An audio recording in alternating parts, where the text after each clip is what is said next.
Hello everyone, हम मारवाड़ की Rathore dynasty को स्टडी कर रहे हैं और इस वीडियो में हम विजय सिंह, भीम सिंह एंड मान सिंह के बारे में डिस्कशन करेंगे। तो चलो स्टार्ट करते हैं। सबसे पहले विजय सिंह के बारे में। विजय सिंह का रूलिंग टाइम 1752 से 1793 एडी के बीच में होता है। ऐसा बोला जाता है कि विजय सिंह ने सबसे पहले जोधपुर में टकसाल की ओपनिंग करवाई थी। टकसाल वो जगह है जहाँ पर कोइंस का फॉर्मेशन होता है और फिर उन्होंने जोधपुर राज्य में विजयशाही कोइंस भी चलाए थे। ऐसा माना जाता है कि विजय सिंह के ऊपर इनकी एक पासवान गुलाब राय का काफी ज्यादा इन्फ्लुएंस था, इसीलिए कवि राजा श्यामल दास ने उनको जहांगीर का नमूना भी कहा है। कवि राजा श्यामल दास की एक इंपोर्टेंट क्रिएशन है जिसका नाम है वीर विनोद। ये इंपोर्टेंट फैक्ट है, आपको ध्यान में रखना है। विजय सिंह के रूलिंग टाइम में एक बैटल होती है, बैटल ऑफ डंगा। 10 सितंबर 1790 एडी को ये बैटल लड़ी जाती है। इसमें एक तरफ विजय सिंह की आर्मी होती है और दूसरी तरफ जो आर्मी होती है वो सिंधिया जो है वो मराठाओं की एक ब्रांच है और उनके आर्मी कमांडर डी बोइन जो हैं वो अपनी आर्मी के साथ में इसमें पार्टिसिपेट करते हैं। इस बैटल में विजय सिंह की जो आर्मी है उसकी हार होती है और उसके बाद में 5 जनवरी 1791 एडी को एक ट्रीटी होती है, ट्रीटी ऑफ सांबर। इस ट्रीटी में जो जोधपुर राज्य है उसको अपना कुछ मनी देना पड़ता है सिंधिया की आर्मी को। अब विजय सिंह के बाद में यहाँ पर 2 प्रिंस होते हैं, भीम सिंह और मान सिंह। उनके बीच में आपस में क्लैश होता है कि आने वाले टाइम में जोधपुर का राजा कौन बनेगा। और फिर भीम सिंह यहाँ का जोधपुर राज्य का या फिर मारवाड़ राज्य का नया राजा बन जाता है और उनका रूलिंग टाइम होता है 1793 से 1803 एडी के बीच में। लेकिन भीम सिंह और मान सिंह के बीच में जो क्लैश है वो रेगुलर चलता रहता है और इस क्लैश के बाद में जब मान सिंह मारवाड़ का राजा नहीं बन पाता तो वो जालोर के किले में जाकर के शरण ले लेता है। जालोर का जो फोर्ट होता है वहां पर जाकर के शरण ले लेता है। ये जो भीम सिंह है ये मान सिंह के ऊपर रेगुलर अटैक करता रहता है, लेकिन ऐसा बोला जाता है कि एक नाथ कम्युनिटी को फॉलो करने वाले देवनाथ एक ऋषि ने, एक सेज ने ये भविष्यवाणी की थी, एक फोरकास्ट किया था कि कल के कल ही आप वहां के राजा बन जाओगे मारवाड़ के मान सिंह के लिए। और दूसरे दिन ही ऐसा बोला जाता है कि उसी रात को भीम सिंह की डेथ हो जाती है और फिर नेक्स्ट डे ही जो जोधपुर की जनता है वो एक तरीके से मान सिंह के पास जाती है कि आप चलिए और जोधपुर का राज्य संभालिए। अब इस बात से मान सिंह को ये लगता है कि देखो, देवनाथ एक ऋषि ने एक फोरकास्ट किया था कि आप राजा बनोगे और दूसरे दिन ही मान सिंह जो है मारवाड़ का राजा बन जाता है। इसीलिए जो मान सिंह है वो नाथ कम्युनिटी को बहुत ज़्यादा फॉलो करता है, नाथ सेक्ट को वो काफ़ी ज़्यादा फॉलो करता है और इसीलिए जैसे ही वो जोधपुर का राजा बनता है देवनाथ को अपना गुरु मानता है और वहाँ पर महामंदिर नाथ सेक्ट के लिए जोधपुर में महामंदिर का कंस्ट्रक्शन करवा देता है। तो ये इंपॉर्टेंट फैक्ट्स आपको ध्यान में रखना है कि मारवाड़ जो राज्य है उसमें नाथ कम्युनिटी को सबसे ज़्यादा प्रमोट किसने किया था, तो मान सिंह ने किया था। मान सिंह का रूलिंग टाइम होता है 1803 से 1843 एडी के बीच में। अब ये जो भीम सिंह हमने डिस्कस किया, इनके टाइम में एक बाद में इनकी डेथ के बाद में एक विवाद होता है, कृष्णा कुमारी विवाद। ये इंपॉर्टेंट है, इसके बारे में हम थोड़ा सा बेसिक फैक्ट्स देख लेते हैं। वैसे हमने जब मेवाड़ की हिस्ट्री को डिस्कस किया है तब हमने इस कन्फ्लिक्ट के बारे में अच्छे से आपको बताया था। मेवाड़ के राजा होते हैं भीम सिंह। उस टाइम मेवाड़ में भी रूलर होते हैं भीम सिंह। वो अपनी बेटी, उनकी बेटी का नाम होता है कृष्णा कुमारी। कृष्णा कुमारी की एंगेजमेंट वो मारवाड़ के राजा भीम सिंह के साथ में कर देते हैं, लेकिन हमें पता है कि भीम सिंह की अचानक से डेथ हो जाती है। तो उसके बाद में वो कृष्णा कुमारी की दोबारा से जो सेकंड एंगेजमेंट है वो आमेर के राजा जगत सिंह के साथ में कर देते हैं। लेकिन भीम सिंह के बाद में मारवाड़ का रूलर बनता है मान सिंह और मान सिंह को इस बात के लिए, मान सिंह को एक तरीके से इस बात को लेकर के गलत तरीके से उनको बताया जाता है कि देखो, जो राजकुमारी, जो प्रिंसेज आपके यहाँ पर मारवाड़ में आने वाली थी अब वो कहाँ जाएगी, आमेर जाएगी। अब इस बात को जो मान सिंह है वो सहन नहीं करता और वो भीम सिंह को बोलता है और दूसरी तरफ जगत सिंह को बोलता है कि जो कृष्णा कुमारी है वो यहाँ पर मारवाड़ में आने वाली थी तो वो मारवाड़ में ही आएंगी।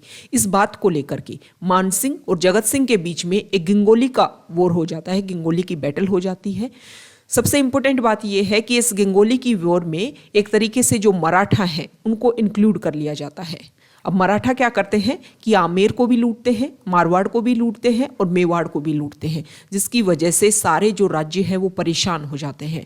और लास्ट में ये बोला जाता है कि बातें तो ऐसी भी हैं कि कृष्णा कुमारी को बाद में जहर दे दिया जाता है या फिर उन्होंने खुद ने जहर ले लिया था। कहानी का कंक्लूजन ये है कि कुछ राज्यों की अपनी जो एक इच्छा थी, अपनी जो विश थी, एक तरीके से उनका आप ये मान लो कि एक प्रलोभन आप उसको मान लो, उसकी वजह से एक प्रिंसेस ने अपनी लाइफ को खो दिया था। तो एक कृष्णा कुमारी विवाद जो है ये आपको ध्यान में रखना है। यहाँ से ज़्यादातर इंपॉर्टेंट क्वेश्चन पूछ लिए जाते हैं। सबसे इंपॉर्टेंट जो वॉर हुआ था इस कृष्णा कुमारी विवाद की वजह से, उस वॉर से रिलेटेड क्वेश्चन पूछे जाते हैं। अब मानसिंह के बारे में हम देख लेते हैं। मानसिंह ने हमने देखा कि वो नाथ कम्युनिटी को, नाथ सेक्ट को काफ़ी ज़्यादा फॉलो करते थे, इसीलिए उन्होंने खुद ने भी एक बुक लिख दी थी, नाथ चरित्र। इसके अलावा उन्होंने कृष्ण विलास नाम से भी एक बुक लिखी थी। तो ये बुक्स के नेम हैं, ये आपको ध्यान में रखने हैं। ओके, जो मानसिंह है उनको मारवाड़ का सेंट किंग मतलब सन्यासी राजा भी उनको बोला जाता है। इसके अलावा जोधपुर में उन्होंने एक मान लाइब्रेरी भी एस्टेब्लिश की थी। उसके बाद में आपको ध्यान में ये रखना है कि जब मानसिंह का रूलिंग टाइम होता है उसी टाइम मानसिंह के हम ये देख रहे हैं कि 1818 के लगभग राजपूताना के जो ज़्यादातर राज्य हैं वो एक तरीके से ट्रीटी कर लेते हैं अंग्रेजों के साथ में, ब्रिटिशर्स के साथ में। तो 6 जनवरी 1818 को मारवाड़ जो है वो भी ब्रिटिशर्स के साथ में एक ट्रीटी कर लेता है। इस ट्रीटी में ब्रिटिशर्स की तरफ से चार्ल्स मैक्टो पार्टिसिपेट करते हैं और मारवाड़ की तरफ से छत्र सिंह जो मानसिंह के एक तरीके से मानसिंह के बेटे होते हैं। मतलब एक तरीके से जो मानसिंह है वो ट्रीटी नहीं करना चाहता था, लेकिन उनके बेटे ने ये ट्रीटी कर ली थी। दूसरे जो पर्सन होते हैं उनका नाम होता है बिशनराव व्यास, वो भी इस ट्रीटी में प्रेजेंट होते हैं। तो ये आपको ध्यान में रखना है। बाद में 16 जनवरी को उस टाइम जो हमारे गवर्नर जनरल होते हैं हेस्टिंग्स, वो इसको अप्रूवल दे देते हैं। लेकिन हमने ये देखा कि जो मानसिंह है वो हमेशा से जो ब्रिटिशर्स है उनका विरोध करती आई। विरोध करने का एक कारण तो ये देखिए कि जो मराठा होते हैं, मराठाओं में से अप्पा साहब भोसले जो होता है, हम ये देख रहे हैं कि 1818 के लगभग मराठा और इनके बीच में भी रेगुलर वॉर चलते रहते हैं ब्रिटिशर्स के बाद में, ब्रिटिशर्स और मराठा के बीच में। तो एक मराठा अप्पा साहब भोसले जो है वो यहाँ करके जोधपुर में आकर के रहने लग जाता है।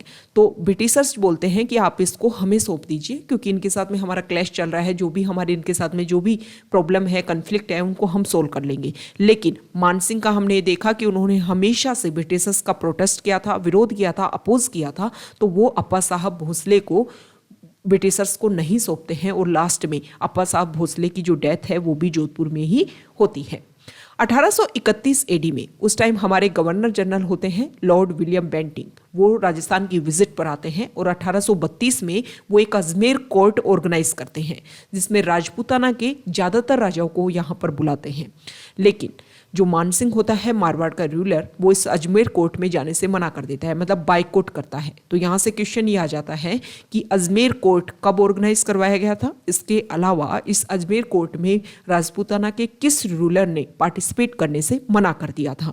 तो ये इंपॉर्टेंट फैक्ट है, ये आपको ध्यान में रखना है। अब क्वेश्चन ये आता है कि मानसिंह के रूलिंग टाइम में कौन कौन से इंपॉर्टेंट स्कॉलर्स, कोर्ट स्कॉलर्स हुए थे, उनके बारे में हमें पता करना है। तो एक इंपॉर्टेंट कोर्ट स्कॉलर उनके रूलिंग टाइम में हुए कवि राजा बांकीदास जी। कवि राजा बांकीदास जी जो है, इनको कवि राजा का टाइटल दिया हुआ था और इनका नाम था बांकीदास। इनकी जो इंपॉर्टेंट क्रिएशन है उनके बारे में हम देख लेते हैं। बांकीदासरी ख्यात, मान जासो मंडन, ठीक है, दातर बावनी और कुकवि बत्तीसी। इसके अलावा उन्होंने एक सॉन्ग भी लिखा था कि आयो अंग्रेज मुल्क रे ऊपर, आयो अंग्रेज और मुल्क रे ऊपर। इसमें इस सॉन्ग में उन्होंने उन सारे रूलर्स का एक तरीके से क्रिटिसाइज किया था जो ब्रिटिशर्स को सपोर्ट कर रहे थे, और उन सारे रूलर्स को वो अप्रिशिएशन करते हैं इस सॉन्ग में जो ब्रिटिशर्स को अपोज कर रहे थे। ओके, तो ये हमने यहाँ पर जो भी इंपॉर्टेंट फैक्ट्स देखे विजय सिंह से रिलेटेड, भीम सिंह से रिलेटेड और मान सिंह से रिलेटेड, हर इंपॉर्टेंट फैक्ट्स जहाँ से एग्जाम्स में क्वेश्चंस पूछे जा सकते हैं। अगर आप यहाँ तक आए हो, वीडियो आपको अच्छा लगा है तो वीडियो को लाइक कीजिए, शेयर कीजिए और चैनल को सब्सक्राइब कीजिए। आप टेलीग्राम चैनल से भी जुड़ सकते हैं, वहाँ पर कई इंपॉर्टेंट PDF एंड इन्फॉर्मेशन आप सभी के साथ में शेयर करते हैं। टेलीग्राम चैनल का लिंक नीचे डिस्क्रिप्शन बॉक्स में दिया हुआ है। Okay, thank you.